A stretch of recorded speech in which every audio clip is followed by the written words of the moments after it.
अस्सलाम वालेकुम। उम्मीद है आप सब खैरियत से होंगे।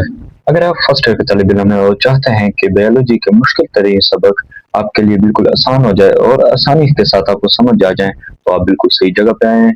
आज हम शुरू करने वाले हैं चैप्टर नंबर 13, जो कि बायोलॉजी 12वीं क्लास का पहला सबक है, जिसका टॉपिक है होम्योस्टेसिस। ये वही मौजूद है जिससे हर साल तकरीबन इम्तिहान में शॉर्ट क्वेश्चंस और एमसीक्यूज तो लाजमी आते हैं। लेकिन आपको इसके बारे में परेशान होने की कोई ज़रूरत नहीं है, क्योंकि मैं आज आपको इस तरीके से समझाऊँगा कि इंशाल्लाह ये आपको कभी नहीं भूलेगा। तो इस वीडियो के अंदर आपको मालूम होगा कि व्हाट इज होम्योस्टेसिस, होम्योस्टेसिस क्या होता है, why it is essential for our body, ये हमारे जिस्म के लिए क्यों ज़रूरी है, how receptor the control centre and the effector work together, receptor, control centre और इफेक्टर किस तरह काम करते हैं। इसके अलावा what is the difference between negative feedback and positive feedback mechanism, इनके दरमियान क्या फ़र्क होता है। तो सबसे पहले बगैर टाइम ज़ाया किए हम अपने इस टॉपिक को स्टार्ट करते हैं। तो सबसे पहले जो हमारा टॉपिक है वो है होम्योस्टेसिस। तो इसमें क्वेश्चन आता है डिफाइन होम्योस्टेसिस। ठीक है, इस तरह के इसके 2 नंबर के क्वेश्चन में आ जाता है और इसकी एग्जाम्पल भी साथ पूछते हैं, तो मैं आपको सारा तरतीब से बताता जाऊंगा। तो इस टॉपिक को स्टार्ट करने से पहले मैं आपसे एक सवाल पूछना चाहूंगा कि आप जरा सोचें कि अगर हमारे जिस्म का टेम्परेचर और बाहर का टेम्परेचर में डिफरेंस आ जाए, मींस बाहर का टेम्परेचर जैसे गर्मियों में इंक्रीज कर जाता है हमारे बॉडी टेम्परेचर से। अब बॉडी टेम्परेचर आपको पता होना चाहिए। तो हमारे जिस्म का जो ऑप्टिमम टेम्परेचर है, जो फिक्स टेम्परेचर है, वो 37 सेंटीग्रेड है। जब हमारे जिस्म के बाहर का टेम्परेचर इंक्रीज करता है, तब क्या हमारे जिस्म का टेम्परेचर भी इंक्रीज करता है, या सर्दियों में जैसे इन्वायरमेंट का टेम्परेचर 4 सेंटीग्रेड 5 सेंटीग्रेड या माइनस में चले जाता है, तो क्या हमारे जिस्म का टेम्परेचर भी इतना कम हो जाता है? तो इसका जवाब है नहीं। और उसकी वजह है होम्योस्टेसिस का प्रोसेस। अब होम्योस्टेसिस कैसे मेंटेन करता है वो हम आगे देखते हैं। तो हम अब होम्योस्टेसिस की डेफिनेशंस की तरफ जाएंगे। Homeostasis is the process, homeostasis एक प्रोसेस है थ्रू विच, जिसके जरिए लिविंग ऑर्गेनिज्म मेंटेन करते हैं stable and balance internal environment despite changes in the external environment. यानी अपने एक्सटर्नल इन्वायरमेंट को देखते हुए हमारा जिस्म इंटरनल इन्वायरमेंट को मेंटेन रखता है। अब मैं आपको बताता हूँ, जो एग्जांपल मैंने आपको पहले दी है कि हमारे जिस्म का टेम्परेचर बाहर के टेम्परेचर से कैसे मेंटेन होता है। तो जब हमारे जिस्म हमारे इन्वायरमेंट का टेम्परेचर हमारे जिस्म के टेम्परेचर से इंक्रीज कर जाता है, फर्ज करें आजकल गर्मी का मौसम है, तो बाहर का टेम्परेचर 47 48 नॉर्मल चल रहा है, तो हमारे जिस्म का टेम्परेचर तो 37 है, तो हमारे जिस्म इसको कैसे मेंटेन कर रहा है? तो हमारे जिस्म एक प्रोसेस है जिसको स्वेटिंग कहते हैं। उस प्रोसेस के जरिए हमारे जिस्म इंटरनल टेम्परेचर को इंक्रीज नहीं होने दे रहा। क्यों? अगर ये टेम्परेचर इंक्रीज हो जाए तो हमारे जिस्म की वर्किंग डैमेज हो सकती है। अब किस तरह डैमेज हो सकती है? वो है through enzyme and other sales. हमारे जिस्म के सेल और एंजाइम एक ऑप्टिमम टेम्परेचर पे काम करते हैं, तो इस वजह से हमारे जिस्म स्वेटिंग के जरिए उस टेम्परेचर को मेंटेन करता है। तो एग्जांपल 2, जब सर्दियों में टेम्परेचर डिक्रीज कर जाता है, तब हमारा जिस्म क्या करता है? तो तब भी होम्योस्टेसिस के प्रोसेस के जरिए, यानी होम्योस्टेसिस का प्रोसेस हमारे जिस्म के अंदर चलता है और हमारे जिस्म शेवरिंग के जरिए, यानी जो मसल कांपते हैं या मूवमेंट होती है मसल की, उसके जरिए हीट प्रोड्यूस करता है, जो उस कोर टेम्परेचर में हमारे जिस्म का टेम्परेचर नॉर्मल रखती है। देन अब हम देखते हैं कि होम्योस्टेसिस के अहम अमल कौन से हैं, यानी व्हाई इज होम्योस्टेसिस नेसेसरी, अब हमारी लाइफ में इम्पोर्टेंट क्यों है? तो ये इसलिए इम्पोर्टेंट है कि हमारे जिस्म के अंदर एंजाइम्स होते हैं। Enzyme work only with in a narrow temperature और पीएच रेंज। हमारे जिस्म के अंदर जो एंजाइम होते हैं वो एक फिक्स टेम्परेचर और पीएच की रेंज में काम करते हैं। Second, cell need stable ion glucose and oxygen level to function. Cell को स्पेसिफिक आयन, ग्लूकोज और ऑक्सीजन की जरूरत होती है, जो होम्योस्टेसिस के प्रोसेस के थ्रू मेंटेन होती है। Third, protect the body from A constantly changing outside world. ये हमारे जिस्म को प्रोटेक्ट करते हैं इन्वायरमेंट के चेंजिंग से। अब फर्स्ट एंजाइम्स है, एंजाइम स्पेसिफिक टेम्परेचर और पीएच पे काम करते हैं। अगर कोई चीज भी चेंज हो जाए तो हमारे जिस्म उसको मेंटेन करने की कोशिश करता है। देन सेकंड, सेल आ जाता है। सेल भी होम्योस्टेसिस के जरिए अपनी एक्सटर्नल एंड इंटरनल इन्वायरमेंट को मेंटेन रखते हैं। अब जैसे ग्लूकोज को देखा जाए तो जब हमारे जिस्म के अंदर ग्लूकोज की अमाउंट ज्यादा हो जाती है तो हमारा जिस्म इसको कंट्रोल करने के लिए इंसुलिन प्रोड्यूस कर देता है। तो इंसुलिन ग्लूकोज की कंसंट्रेशन को रिड्यूस कर देती है। देन अगर ग्लूकोज की कंसंट्रेशन कम हो जाए तो हमारे जिस्म इंसुलिन को ऑब्जर्व करके ग्लूकागोन को रिलीज कर देता है, जिससे ग्लूकोज की कंसंट्रेशन मेंटेन हो जाती है। अब सेकंड, अगर होम्योस्टेसिस फेल हो जाए यानी हमारे जिस्म चीजों को रेगुलेट करने में सही काम ना करे तो फिर क्या होगा? नंबर वन, टेम्परेचर इम्बेलेंस हो जाएगा। मीन्स कि गर्मियों में अगर मिसाल हमारा जिस्म एक्सटर्नल एनवायरनमेंट के मुकाबले में टेम्परेचर मेंटेन नहीं कर रहा तो हमें हीट स्ट्रोक्स हो जाती है या हाइपोथर्मिया हो जाती है। हाइपोथर्मिया यानी टेम्परेचर का इंक्रीज कर जाना, और हीट स्ट्रोक्स भी हो जाता है, जिसकी वजह से अक्सर आप लोगों ने सुना होगा कि लोग बेहोश हो रहे होते हैं। तो ये वो कंडीशन होती है। Then glucose imbalance. अब ग्लूकोज इम्बेलेंस जैसे ऑलरेडी मैंने इंसुलिन और ग्लूकागोन की मिसाल दी आपको, सेम वैसे अगर इंसुलिन या ग्लूकागोन में जिसम किसी भी हार्मोन की मिकदार एक फिक्स अमाउंट में प्रोड्यूस नहीं कर रहा तो ये भी होम्योस्टेसिस की एक फेलियर है। देन थर्ड में आता है वाटर एंड इलेक्ट्रोलाइट इम्बेलेंस। अब हमारे जिस्म में water and electrolyte fix quantity में होता है। जब होम्योस्टेसिस का प्रोसेस होता है तो उसमें ये मेंटेन हो रहे होते हैं, लेकिन जैसे ये प्रोसेस फेल होता है देन इनकी हमारे अंदर कमी हो जाती है, जिसके रिजल्ट्स में डिहाइड्रेशन भी हो जाती है। तो गर्मी में आप देखें कि स्वेटिंग के जरिए एक लार्ज अमाउंट ऑफ वाटर हमारे जिस्म से रिमूव हो रहा होता है। तो अगर हम पानी के इनटेक यानी वाटर के इनटेक ना करें तो ये हमें डिहाइड्रेशन हो सकती है। देन फोर्थ आता है पीएच इम्बेलेंस। पीएच इम्बेलेंस भी आता है क्योंकि हमारे जिस्म के अंदर सेल्स और एंजाइम्स एक स्पेसिफिक पीएच पे काम करते हैं। जैसे पीएच चेंज होगी तो उनकी वर्किंग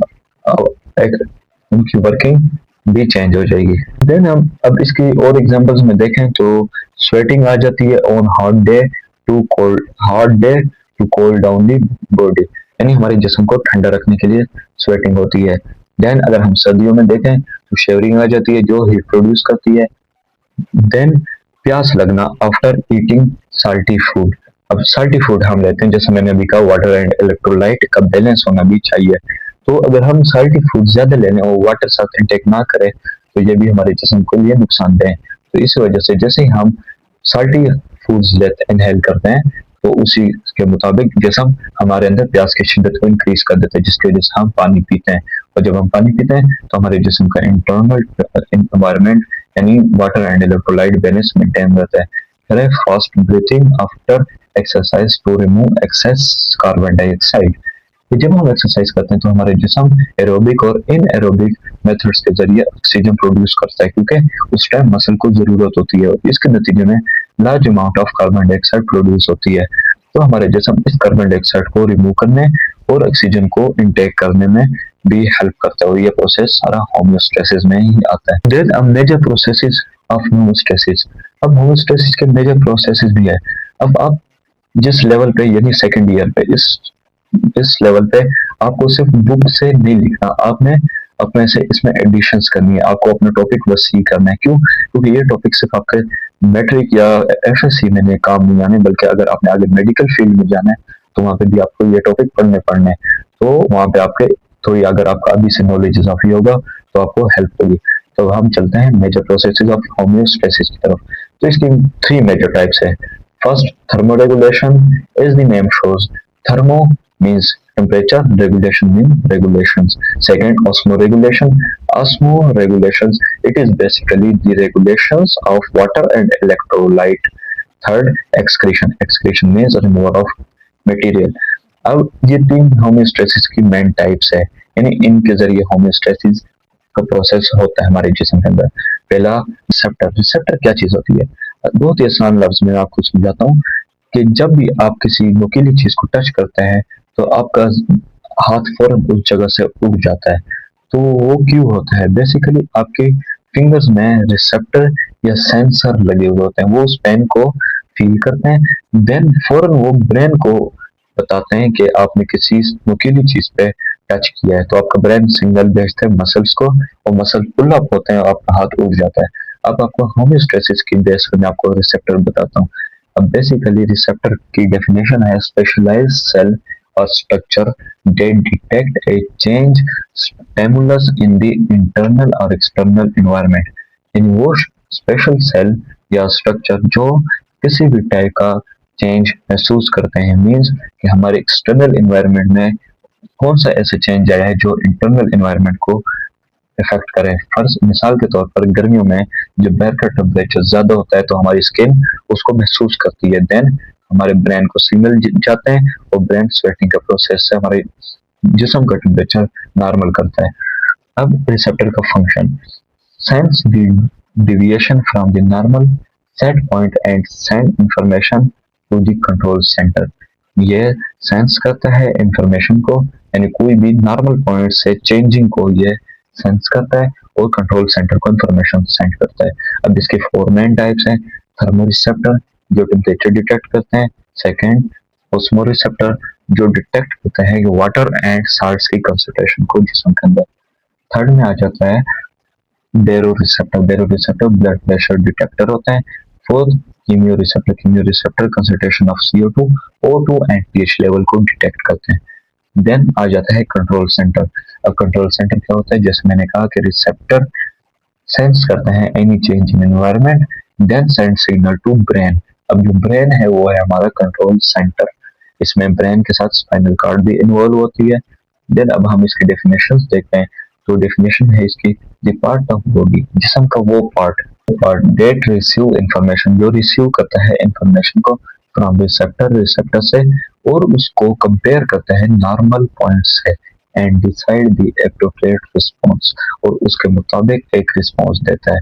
जैसे गर्मियों में टेम्परेचर ज्यादा हो जाता है तो हमारे दिमाग एक सेट पॉइंट से 37 से कंपेयर करता है कि अब हमारे जिस्म से टेम्परेचर कितना इंक्रीज है, देन हमारे स्वेटिंग का प्रोसेस स्टार्ट हो जाता है। जबकि सर्दियों में हमारा दिमाग देखता है कि वो टेम्परेचर डाउन हो चुका है तो वो शेवरिंग का प्रोसेस कंटिन्यू करवा देता है। इस तरह हमारे जिस्म का टेम्परेचर नॉर्मल रहता है। देन इसके फंक्शन में एक्ट एज डिसीजन मेकर, यानी एक ये डिसीजन लेता है, यानी एक फैसला करने की सलाहियत रखता है।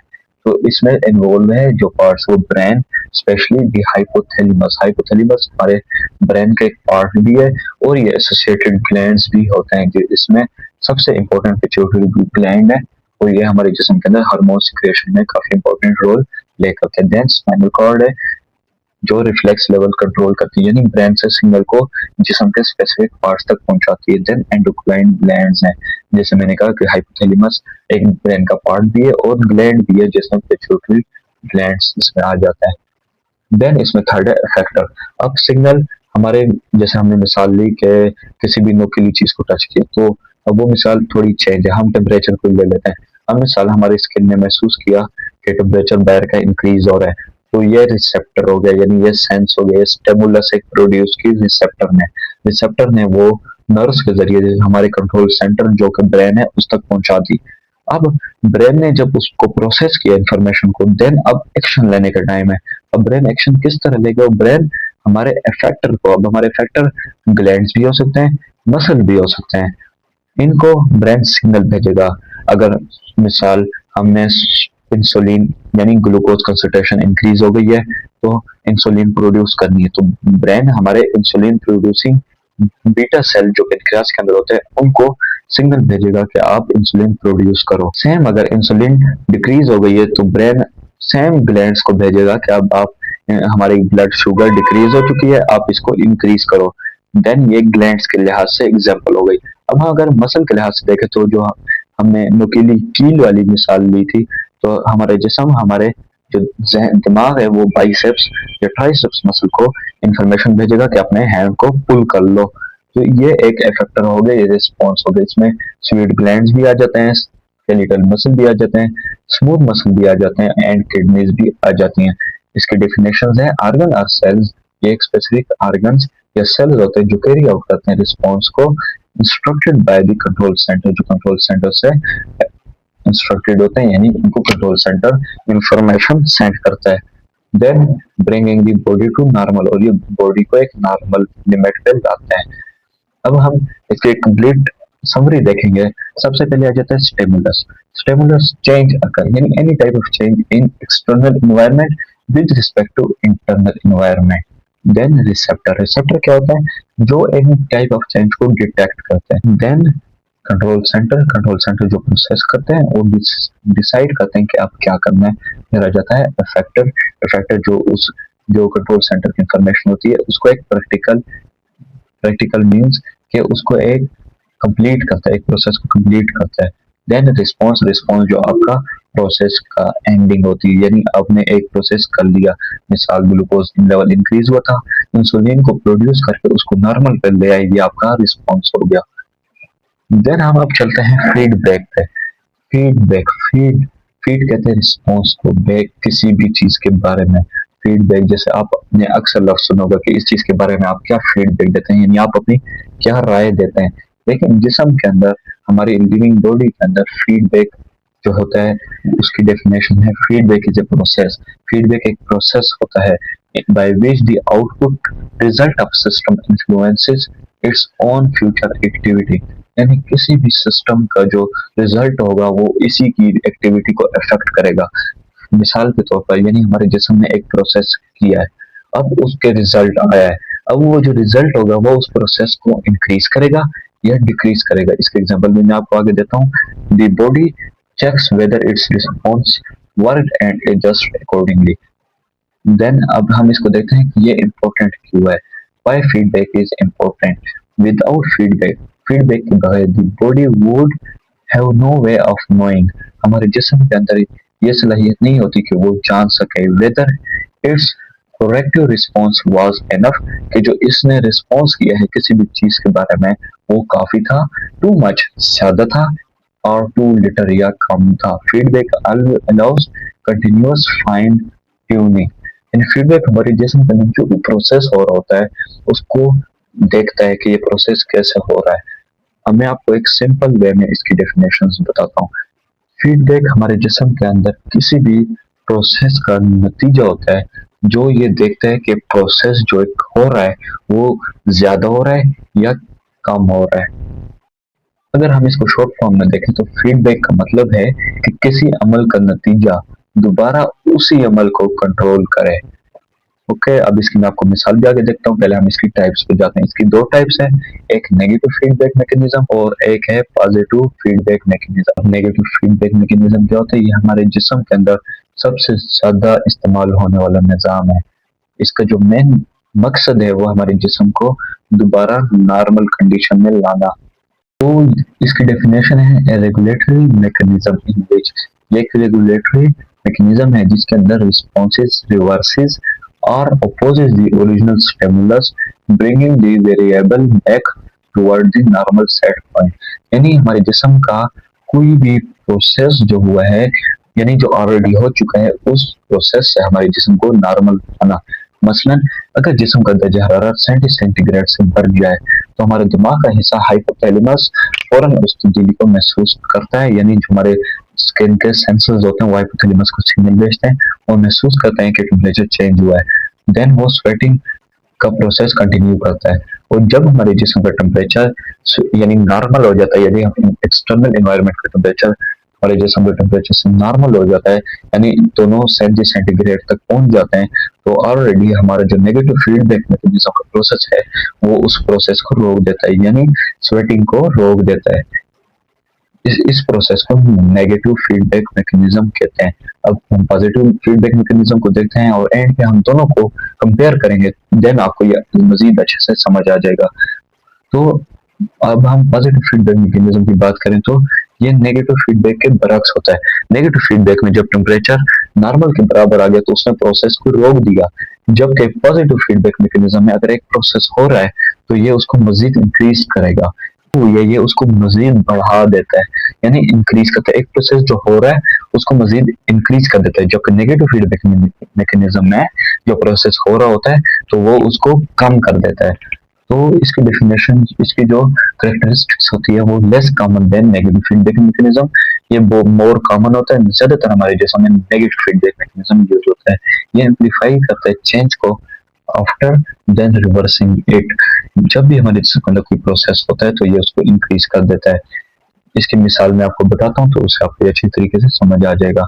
अब अगर इसका हम देखें कि ये काम कैसे करते हैं, तो सबसे पहले जो चेंज अकर होती है एनवायरनमेंट में, ये उसको डिटेक्ट करते हैं। देन रिसेप्टर डिटेक्ट करते हैं, कंट्रोल सेंटर उसको प्रोसेस करता है, इफेक्टर इंक्रीज करता है स्टिमुलस को, इफेक्टर जो होते हैं वो स्टिमुलस को इंक्रीज करते हैं and cycle repeats and with the end point stops it. अब हम इसकी मिसाल देखें तो आपको अच्छे से समझ आ जाएगा। स्टिमुलस, सबसे पहले स्टिमुलस क्या चीज है? Baby head pushes against the cervix.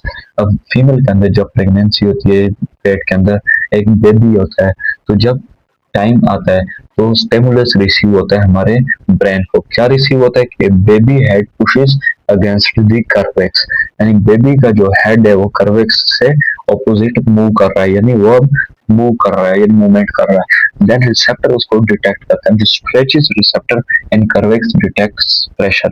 अब जो कर्वेक्स की वाल होती है वहां डिटेक्टर लगे होते हैं, जो रिसेप्टर होता है वो उस प्रेशर को डिटेक्ट करते हैं। देन इसको कंट्रोल सेंटर के पास भेजते हैं जो हाइपोथैलेमस है। देन हाइपोथैलेमस पिट्यूटरी ग्लैंड को भेजता है ताकि वो एक सिक्रेशन हार्मोन रिलीज करे। देन इफेक्टर आ जाते हैं। अब इफेक्टर क्या होते हैं? Uterine muscle contract more strongly. अब क्यों स्ट्रांगली कंट्रैक्ट करता है? क्योंकि पिट्यूटरी ग्लैंड ऑक्सीटोसिन हार्मोन को रिलीज करता है जो यूट्रीन वाल तक जाता है, यानी जो यूट्रीन वाल होती है वहां तक जाता है, मसल उसके कंट्रैक्ट होता है। देन इसका रिस्पॉन्स क्या होता है? Baby pushes further. ये बेबी पुशेस, जो बच्चा ऑलरेडी जोर लगा रहा था, पुश कर रहा था, ये उसको मजीद प्रेशर देते हैं, यानी जब डिलीवरी टाइम होता है वहां पे ये एक्ट करता है, यानी वहां पे ऑक्सीटोसिन हार्मोन और डिफरेंट टाइप ऑफ हार्मोन्स होते हैं वो इसको कंटिन्यू करते हैं। हमारा इस टाइम मेन जो मकसद था वो है feedback mechanism and negative feedback mechanism को आपस में समझना कि ये होता क्या है। इस तरह आपको, अगर आप इसको देखें तो इसके आपको डिफरेंट टाइप्स की एग्जांपल्स मिल जाएंगी। आप कहीं से भी गूगल वगैरह से आप इसके एग्जांपल्स ले सकते हैं। देन अब हम इसके अगर कंपैरिजन करें तो डेफिनेशंस में negative feedback and positive feedback mechanism की। तो नेगेटिव फीडबैक मैकेनिज्म ये रिस्पॉन्सेस अपोजिट, रिस्पॉन्स को अपोज करता है, जबकि पॉजिटिव फीडबैक मैकेनिज्म रिस्पॉन्स को एम्पलीफाई करता है। देन सेकंड, अगर हम इनके पर्पस को देखें तो negative feedback mechanism stability provide करता है एंड स्टेडी स्टेट, हमारे जिस्म को नॉर्मल करने में हेल्प करता है, जबकि पॉजिटिव फीडबैक मैकेनिज्म प्रोड्यूस करता है रैपिड और decisive change to end point, एक प्रोसेस को कंप्लीट करता है, उसको कैरी ऑन करता है। देन मैकेनिज्म को देखें तो करेक्टिव एक्शन कैंसल दी चेंज, ये एनी टाइप ऑफ चेंज जो प्रोड्यूस होती है, मिसाल स्वेटिंग प्रोसेस स्टार्ट हुआ था तो ये उसको कैंसिल कर देता है, रोक देता है। जबकि positive feedback correction corrective action increases change until cut off, ये उस प्रोसेस को इंक्रीज कर देता है। देन इसके नेगेटिव फीडबैक मैकेनिज्म के एग्जांपल में आता है थर्मोरेगुलेशन, जैसे कि मैं आपको शुरू से टेम्परेचर के एग्जांपल दे रहा हूँ। देन ग्लूकोज और ब्लड प्रेशर की एग्जांपल भी इसमें आ जाती है। जबकि पॉजिटिव फीडबैक मैकेनिज्म में चाइल्ड बर्थ, बच्चे की पैदाइश, ब्लड क्लोटिंग और साइटोकाइन रिस्पॉन्स इसमें आ जाते हैं। देन इसकी इंपॉर्टेंस, जो नेगेटिव फीडबैक मैकेनिज्म है वो कीप करता है इंटरनल एनवायरनमेंट को कांस्टेंट, इंटरनल एनवायरनमेंट को कांस्टेंट रखने में मदद करता है।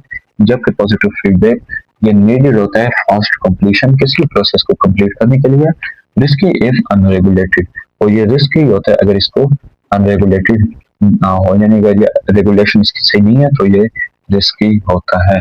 अब board exam point of view, यानी वो पॉइंट जो एग्जाम में अक्सर पूछे जाते हैं। अब अगर हम डेफिनेशंस की बात करें तो होम्योस्टेसिस की डेफिनेशन, रिसेप्टर की, कंट्रोल सेंटर की, अफेक्टर की और नेगेटिव पॉजिटिव फीडबैक मैकेनिज्म की, ये अक्सर पूछी जाती है। उसके अलावा ये आपसे एमसीक्यूज में भी पूछ सकते हैं।